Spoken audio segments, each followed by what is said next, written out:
텐데 지난 주말에 지난 주말에 있었던 기사에 달린 댓글 제가 좀 뽑아봤는데 어떤 게 있었냐면 삼풍 백화점 사고처럼 될까 무섭다.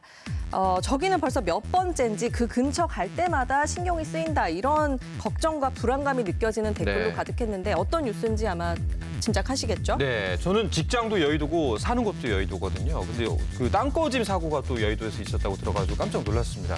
경기도에서도 똑같은 사고가 있었다고요? 네, 그래서 어제도 그렇고 그제도 그렇고 싱크홀이라고 불리는 그 땅꺼짐 사고가 연속으로 있었습니다. 더 라이브가 전문가와 함께 그 현장을 한번 찾아봤습니다. 영상 보시죠. 서울 영등포구 여의도의 한 공사 현장입니다. 어제 오전 땅이 꺼지는 사고가 발생한 곳인데요. 사고 당시 영상 보시죠.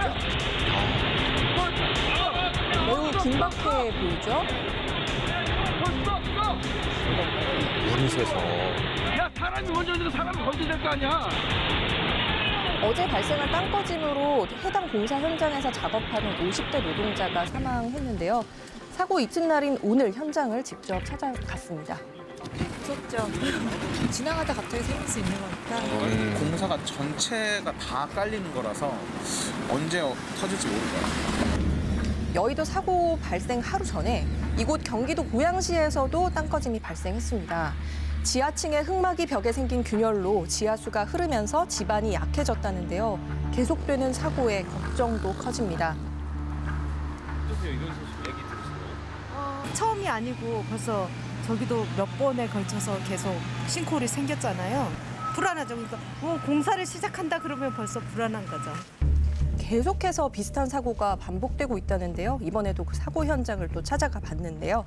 이틀 전 사고는 급하게 수습했다지만 아직도 그 흔적을 찾아볼 수 있었습니다. 저희가 조짐이 좀 보여가지고 바로 통제를 했고 일단 다친 사람은 없었고 아직 원인 모르겠고요. 이제 좀 그만 좀 나가주시죠. 갑자기 발생해서 더욱 두려운 땅꺼짐 사고 왜 발생하는 걸까요? 그리고 예방할 수는 없는 걸까요? 그저께는 일산에서 났지만 어저께는 또 여의도에서 났잖아요. 다른 데도 공사 많이 하는데 왜 여기만 무너지냐고요. 이 지질이 여기는 취약하기 때문에 그런데 취약하다는 거를 이 지자체에서 그걸 알려줘야 되고 알려주는 자료를 줘야 되는데 그 자료가 구축이 안 돼 있어요. 데이터도 없고 문제의식도 모르고. 앞으로도 그러니까 이런 일이 또 일어날 수도 있다는 말씀이신 거죠? 당연하죠.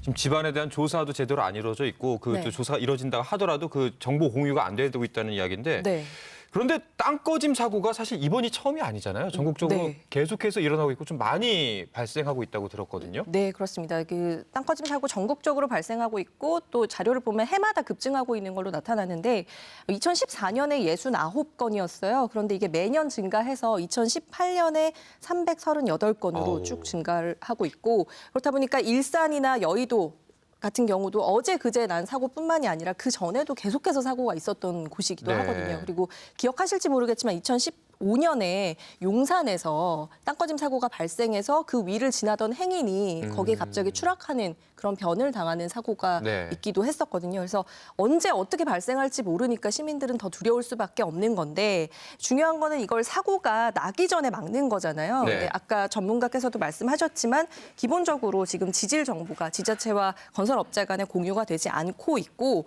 그래서 이 자료망을 좀 확충해서 앞으로 공사 인허가 그리고 사후 관리 등에 활용해야 된다 이런 목소리가 높아지고 있고요. 또 하나 건설사 잘못으로 이런 땅꺼짐 사고가 발생했을 때 책임을 물을 수 있는 그 제도까지 나아가야 되지 않을까 하는 생각이 드네요.